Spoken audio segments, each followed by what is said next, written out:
Muggy conditions, just making it feel maybe a little less than ideal to spend some prolonged time outside. But nonetheless, those clouds are starting to break apart here across the Pacific Northwest after a very cloudy start. You can see that here in downtown Portland, out towards the Gorge and the Dalles. That's where we're seeing some thunderstorms building off in the distance as the volleyball tournament gets underway this week out towards Seaside, and just a few clouds hovering over the peak of Mount Hood. As our temperatures across the Portland area managing to get up into the mid to upper 70s for Tigard at 79, Wilsonville at 74, and still holding on to those upper 60s up in elevation. But we've had some warm early morning lows. So this is where we should be the coldest during the daytime hours, is right at about sunrise, but breaking a record back on Saturday with the early morning low of 69, tied a record back on Sunday, and breaking another record this morning as we only managed to fall back to about 68 degrees. Part of that warming trend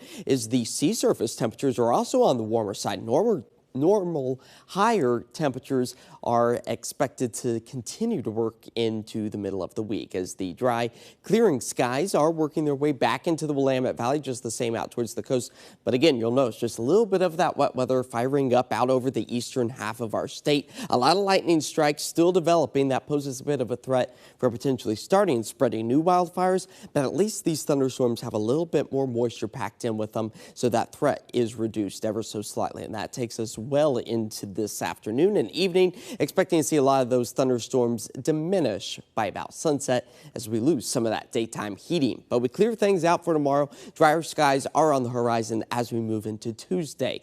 But the breakdown of the upper levels of our atmosphere is this upper level low, helping to usher in some cooler temperatures. Near the surface, a cold front takes aim at the Pacific Northwest. It's been a while since we've been able to see this strong of a cold front swing through our area, and that's going to bring back not only increased cloud coverage, but the next chance to maybe see an isolated raindrop or two as we work our way into Wednesday morning. So here it is all timed out, seeing those clouds decrease through the rest of this afternoon, seeing the return of that bright blue and sunny skies as all of that wildfire smoke continues to stay well off to the east of the Cascades. The clouds, though, increasing once again for the start of the day on Tuesday. So it's going to be a rinse and repeat scenario of what we saw this morning. Once again tomorrow morning with those mild early morning lows. But by the afternoon, we see that sunshine once again return to western Oregon and Washington. Clouds start to increase once again on Wednesday, but you'll notice just a little bit more moisture is a possibility to work its way from the west to the east as that cold front swings through.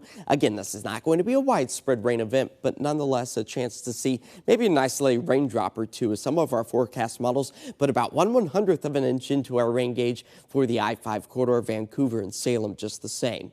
Today, decreasing clouds, afternoon highs back up into the 80s. It will feel a little bit muggy out there as overnight lows fall to about 63. Increasing clouds as we work our way into tomorrow morning. That's where we do it all over again with the decreasing clouds, a little bit more sunshine by the afternoon. Afternoon highs back up into the mid 80s, but it's going to be late Tuesday night into Wednesday morning is our next best chance to see the return of the wet weather before we warm things up just in time for the weekend with more sunshine. And then we don't even want to think about what we might won't be look coming at that after that. Yes. Yeah. Okay. We'll be right back with more news and a final check on your forecast.